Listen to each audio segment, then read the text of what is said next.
2020 में रिलीज हो रही है 1992 की कहानी।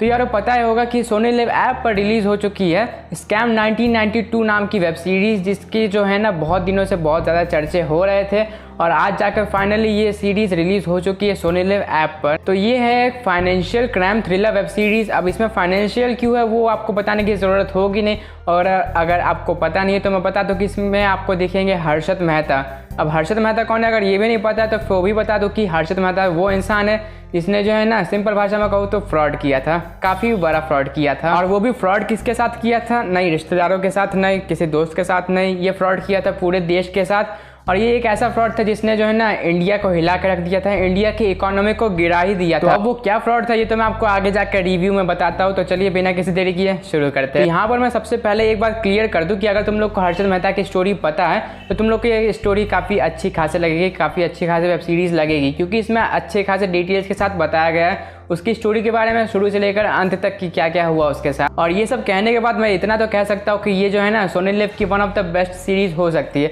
हालांकि सोनी लिव ने हमें बहुत सारे अच्छे खासे कंटेंट दिए, जिसमें से GL50 याद आता है, मुझे योर ऑनर याद आता है, अनदेखी याद आता है और अवरोध नाम की अच्छी खासी वेब सीरीज़ याद आती है। लेकिन फिर भी ये जो वेब सीरीज़ है ना उसका लेवल कुछ ऊपर वाला। तो इस कहानी की शुरुआत होती है, नहीं, इस वेब सीरीज़ की मेन स्टोरी की शुरुआत होती है हर्षद मेहता के बैकग्राउंड से। बैकग्राउंड मतलब डिटेल बैकग्राउंड। और जो हर्षद मेहता है ना उनका रोल निभाया प्रतीक गांधी ने, जिन्होंने इस रोल को काफ़ी अच्छा जस्टिफाई किया। तो इसकी स्टोरी बेस्ड है 1980 से लेकर 1990, यानी कि 2 दशकों के बीच में, जहाँ पर हर्षद मेहता की जो है ना पॉपुलैरिटी एकदम पीक पर आ गई थी, खास करके 1990s में। हर्षद मेहता को बैंकिंग में काफ़ी इंटरेस्ट था शुरू में। हालांकि वो कोई बैंकर नहीं थे, ना ही उनका बैंकिंग से कुछ लेना देना था। वो थे मार्केट में एक स्टॉक ब्रोकर, यानी कि जो शेयर्स को लेन देन करता है, शेयर्स में पैसा लगाता है, वो थे। और शुरुआती कुछ दिनों में वो काफ़ी ईमानदार इंसान थे, लेकिन कहते ही है अमीरी जो है ना बहुत कुछ दिखा देती। तो यहाँ पर वो अमीर होते गए और इतने अमीर हो गए एक पॉइंट पर कि उन्हें और पैसे कमाने थे, क्योंकि इंसान की लालच कभी कम तो होने वाली है नहीं। तो उन्होंने फ्रॉड करना शुरू किया, फ्रॉड करते गए और एक फ्रॉड ऐसा कर दिया जिसने पूरी दुनिया को हिला के रख दिया, खासकर इंडिया को। वो फ्रॉड था ऑलमोस्ट 4 से 5 हज़ार करोड़ का। अब मैं यहाँ पर बात कर रहा हूँ 1990 के ज़माने की, यानी कि 1992 के ज़माने की। तो उस समय समझ सकते हो 4-5 हज़ार करोड़ कितने होते होंगे। हालांकि 1990 यानी कि 1990 से पहले वो ज़्यादा फेमस नहीं थे, लेकिन जब 1990 का समय आया ना उस साल उनकी पॉपुलैरिटी कुछ ज़्यादा ही पीक पर पहुंच गई। वो बड़े बड़े लोगों के साथ उठना बैठना करने लगे और फिर एक पॉइंट ऐसा आया कि उनमें अमीरी की और भूख जाग गई। और वो भी कोई कच्चे खिलाड़ी नहीं थे इन सब के, वो भी सोचते थे, बहुत डेयरिंग थे। वो भी ये सोचते थे कि अगर रिस्क नहीं लेंगे तो इतिहास नहीं बना पाएंगे, लेकिन इनको इतिहास भी जो है ना फ्रॉड करके बनाना था। तो ये अलग बात है, लेकिन फिर भी डेयरिंग बहुत थे। एक बात क्लियर कर दूं कि यहाँ पर मैं तारीफ़ नहीं कर रहा हूँ उनकी, उसकी जो भी हो, मतलब तारीफ़ तो नहीं कर रहा हूँ। तो उसी चक्कर में, यानी कि इतिहास बनाने के चक्कर में उन्होंने जो है ना कर डाला फ्रॉड। वो भी छोटा मोटा फ्रॉड नहीं, 5 हज़ार करोड़ का फ्रॉड, जिसने कि गवर्नमेंट को हिला दिया, इंडिया की इकोनॉमी गिरा दी। और ये भी एक इतिहास बन गया, और एक ऐसा इतिहास जो कि इंडिया में अभी तक का सबसे बड़ा फ्रॉड था अगर पैसों के मामले में बात करें। और उस फ्रॉड की वजह से जो है ना करोड़ों लोगों का, करोड़ों इंडियंस का जो है ना पैसा डूब चुका था। अब वो कैसे वापस आएगा ये आपको देखना पड़ेगा वेब सीरीज़ में। हालांकि पता ही होगा कि कैसे वापस आता है, लेकिन यहाँ पर जो है ना पूरी स्टोरी को एकदम ढंग से दिखाया गया है, कैसे क्या और कब हुआ था। और फिर इसमें यह भी दिखाया जाता है कि सुतीता दलाल, जो कि टाइम्स ऑफ इंडिया की जो है ना एक पत्रकार थी, एक रिपोर्टर थी, वो कैसे अपनी तरकीब लगाकर इस हर्षद मेहता के ढोंग को खोलती है सबके सामने, इतने बड़े फ्रॉड को सबके सामने लाती है, जिससे कि हर्षद मेहता बच नहीं पाते और आखिरकार पकड़ाए जाते हैं। तो सुचिता दलाल का भी एक अच्छा खासा रोल था, जिनकी वजह से जो है ना ये हर्षद मेहता पकड़ाया गया, वरना तो और भी बहुत ज़्यादा करोड़ों का नुकसान हो जाता। और ये भी बताना चाहूँगा कि इस सीरीज़ में जो है आपको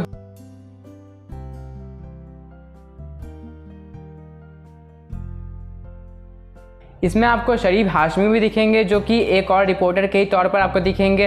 फिर आपको दिखेंगे रजत कपूर, जो कि एक CBI ऑफिसर है, जो कि इन्वेस्टिगेट करेंगे इस हर्षद मेहता केस को, जिनका रोल भी काफ़ी अच्छा था, काफ़ी सफिशिएंट था इस सीरीज़ को आगे बढ़ाने। तो अब बात करें इसके पॉजिटिव और नेगेटिव पॉइंट की, तो पॉजिटिव पॉइंट में आता है इसकी सिनेमेटोग्राफी और एडिटिंग का लेवल। क्योंकि देखो सोनी लिव ऐप जो है ना वो अभी से ही शुरुआती अपने दिनों में काफ़ी अच्छी वेब सीरीज़ हम लोग को डिलीवर कर रहा है, और उसकी सबसे बड़ी वजह ये है इसकी सिनेमेटोग्राफी और एडिटिंग लेवल काफ़ी अच्छी है एज़ कम्पेयर टू बाकी सारी OTT प्लेटफॉर्म्स। और क्योंकि इसके एडिटिंग का लेवल काफ़ी अच्छा है तो इसको देखते टाइम भी एक अलग सा फील आता है कि हाँ, इस सीरीज़ में काफ़ी अच्छी एडिटिंग और सिनेमेटोग्राफी की गई है, जिससे कि मन लगेगा इस सीरीज़ में। और फिर इस सीरीज़ में जो है ना आपको न्यू स्टोरी टेलिंग फॉर्मेट भी देखने को मिलेगा, जो कि मैं अभी बताने नहीं वाला। जब आप लोग सीरीज़ देखेंगे तब पता चल जाएगा, वरना फालतू में स्पॉयलर्स आ जाएंगे।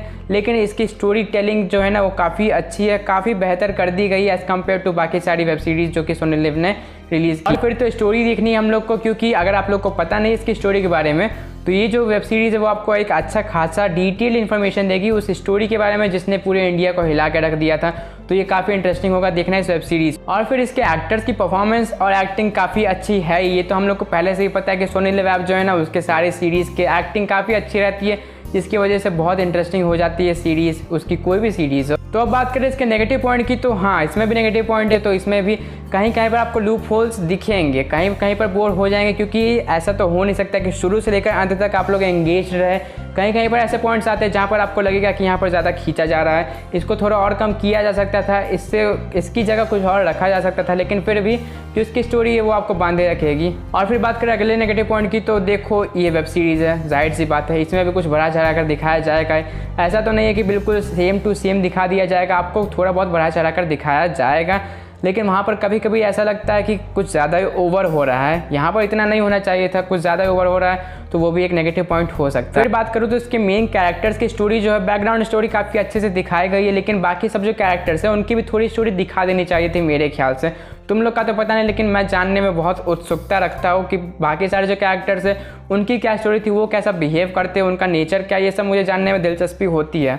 पता नहीं तुम लोग का, लेकिन मेरे लिए नेगेटिव पॉइंट है। और क्योंकि मुझे उन छोटे छोटे कैरेक्टर्स का बिहेवियर, नेचर नहीं पता, तो मैं उन लोगों से कनेक्ट भी नहीं हो पाता हूँ, जिससे मुझे लगता है कि यहाँ पर जो है ना थोड़ा जोर देते ना तो मैं कनेक्ट हो जाता, लेकिन ऐसा कुछ नहीं किया। और तो मेरे ख्याल से कुछ नहीं, इससे ज़्यादा कुछ नेगेटिव पॉइंट मुझे मिला नहीं, पॉजिटिव पॉइंट अच्छे खासे हैं। तो फिर देख सकते हो इस वेब सीरीज़ को। और हाँ, इसको जो है ना अपनी फैमिली के साथ भी देख सकते हो, रिकमेंडेड है फैमिली के साथ देखने के लिए।